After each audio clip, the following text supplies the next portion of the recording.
In the summer of 1942, Adolf Hitler stood on a windswept bluff and occupied France and raised a pair of binoculars to his face. Operation Jubilee, the Allied landing at Dieppe, was imminent. The Fuhrer, flushed with delusion and history's worst mustache, saw only victory in the fog. His certainty was absolute, as certainty always is when conjured by a madman surrounded by yes-men and sycophants. But across the channel, Winston Churchill peered through a very different lens and saw a very different thing. He saw the peril of hubris dressed up as confidence. And so it is today. The American Fuhrer, orange of skin, hollow of principle, and bloated with grievance, believes himself to be a man of destiny, and certainty drips from his lips like foam, staining every executive order, every press conference, and every tantrum disguised as policy. He's surrounded by lackeys so spineless they couldn't hold up a paper towel. The Trump administration operates with all the nuance of a jackhammer at a funeral. They rewrite history on Tuesday and sell it on Wednesday. They wear patriotism like a cheap cologne, use God's name like cheaper whiskey, just strong enough to keep the flock drunk and docile.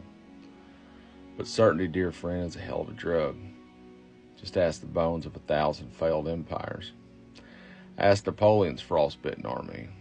Ask the blind architects of Vietnam. Certainty killed them all. It is the enemy of doubt, of science, of humility. It is the gas that fuels tanks over borders and mobs through Capitol halls. And this current regime believes that the sheer force of volume, by screaming lies louder than truth, they can bend the arc of history toward their idea of greatness. They believe if they repeat a thing enough times, it becomes real.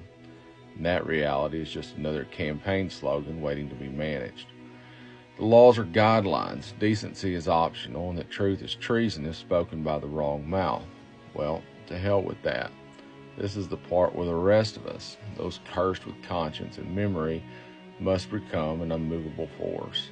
The quiet majority must be loud. The hesitant must grow teeth. We must remember what Churchill knew, that tyrants always believe in their own inevitability, and that history is a mean bastard to those who get too comfortable on its throne. You see, this current administration is certain of many things. They are certain that the courts will fold, that the press will whimper, and that we, the people, will roll over and accept whatever version of reality they cook up between rounds of golf and Sean Hannity appearances. But let us be the cold slap to that bloated face. Let us be the ink-stained fingers writing no across every page of their fantasy. Because in the end, certainty without humility is just madness in a better suit. And this government, my friends, is a stark, raving mad one. So speak, march, mock, vote, riot, resist.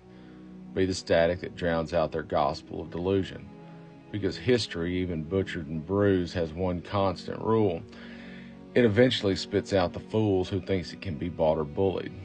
And wouldn't it be poetic justice if this latest batch of certainty-peddling jackals finds out the hard way what Hitler learned on the cliffs of France, that the future is a funny thing. It doesn't care who's certain of it. Defiance till death.